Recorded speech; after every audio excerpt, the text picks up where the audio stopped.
जय गणेश। आप सभी का स्वागत है GMHS भक्ति चैनल पर।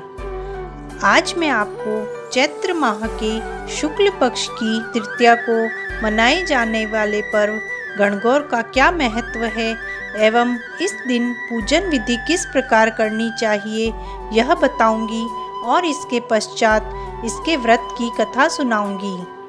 इससे पहले यदि आप हमारे चैनल पर नए हैं तो चैनल को कीजिए सब्सक्राइब और वीडियो को कीजिए लाइक। ऐसा माना जाता है कि गणगौर अपने पूर्व जन्म में सती थी और ईश्वर जी महाराज महादेव जी थे।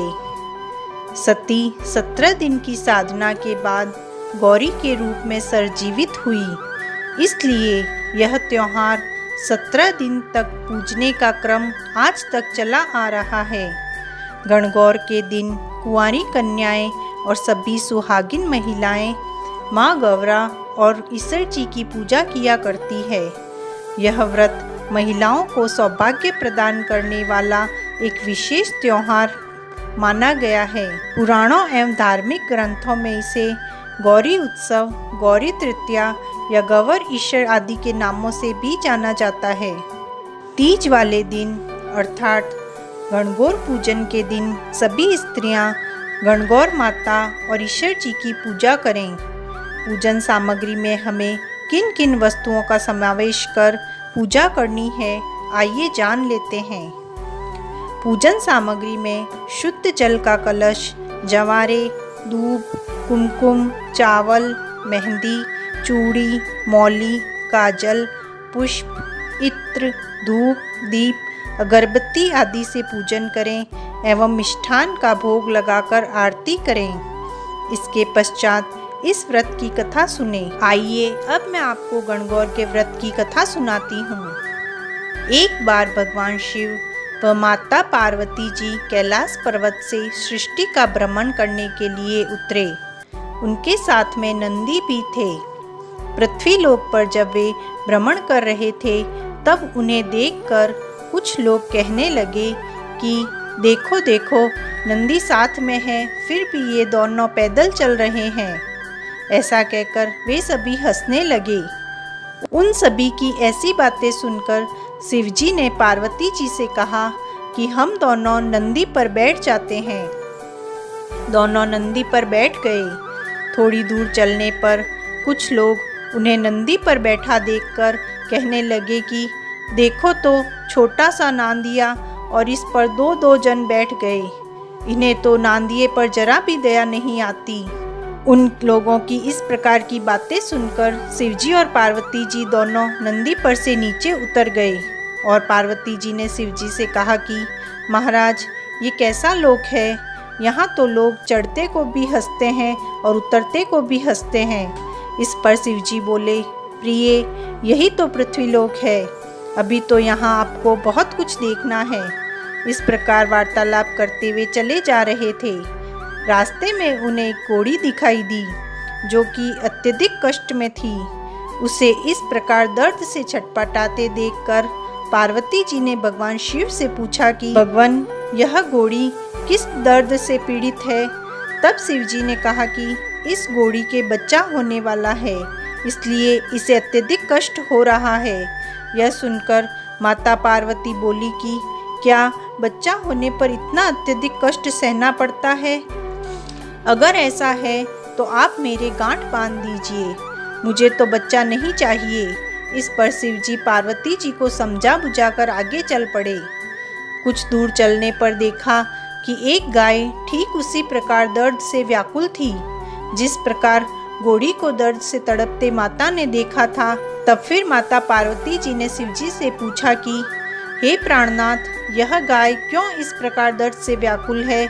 तब भगवान शंकर बोले कि इस गाय के बछड़ा होने वाला है, इसलिए इसे अत्यधिक कष्ट हो रहा है। यह सुनकर पार्वती जी घबरा गई और बोली कि महाराज, आप तो मेरे गांठ बांध दीजिए। इस पर फिर से भगवान शिव ने उन्हें समझाया और उन्हें लेकर चल पड़े। रास्ते में बहुत बड़ी एक भव्य नगरी आई। वह नगरी अत्यधिक सुंदर थी, परंतु वहाँ चारों ओर उदासी छाई थी। सभी लोग परेशान एवं उदास दिखाई दे रहे थे। यह देखकर पार्वती जी को बड़ा ही आश्चर्य हुआ और उन्होंने भगवान शिव से पूछ लिया कि हे प्राणनाथ, यहाँ क्यों सभी इतने परेशान और उदास हैं? तब शिव जी ने कहा कि यहाँ की रानी प्रसव पीड़ा में है। रानी के इस प्रकार कष्ट में होने के कारण सभी इतने उदास हैं। यह सुनकर तो पार्वती जी हट करने लगी कि हे प्रभु, अब आप तो मेरे गांठ बांध ही दो, मुझे तो यह दर्द, यह कष्ट नहीं सहना है। अब तो जब आप मेरे गांठ बांधेंगे तभी मैं यहाँ से चलूँगी। पार्वती जी के इस प्रकार हट करने पर भगवान शिव ने गांठ बांध दी। अब वह चलते चलते एक तालाब के किनारे पहुँचे तो वहाँ विश्राम करने के लिए रुके। गांव की औरतें वहाँ पानी भरने के लिए आई तो ईश्वर जी और गौरा जी को देखकर खुशी के मारे फूली नहीं समाई और भागी भागी गांव में गई और सभी औरतों को कहा कि ईश्वर जी और गौरा जी आए हैं, चलो चलकर उनकी पूजा करें और उनसे अमर सुहाग का आशीर्वाद प्राप्त करें। यह सुनकर गांव की निर्धन औरतें तो झटपट पूजा की थाली तैयार कर पूजा करने आ गई। उनकी खुशी और उत्साह को देखकर पार्वती जी भी प्रसन्न हो गई और प्रसन्न होकर पार्वती जी ने सारा अमर सुहाग वहां आई उन सभी औरतों को प्रदान कर दिया।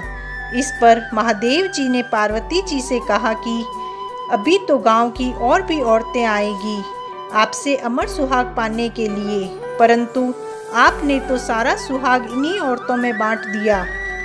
इधर गांव में सभी ऊंचे और प्रतिष्ठित घर की औरतों ने जब सुना कि माँ गौरा और ईश्वर जी आए हैं तो उनके भोग लगाने के लिए तरह तरह के पकवान बनाने लगी।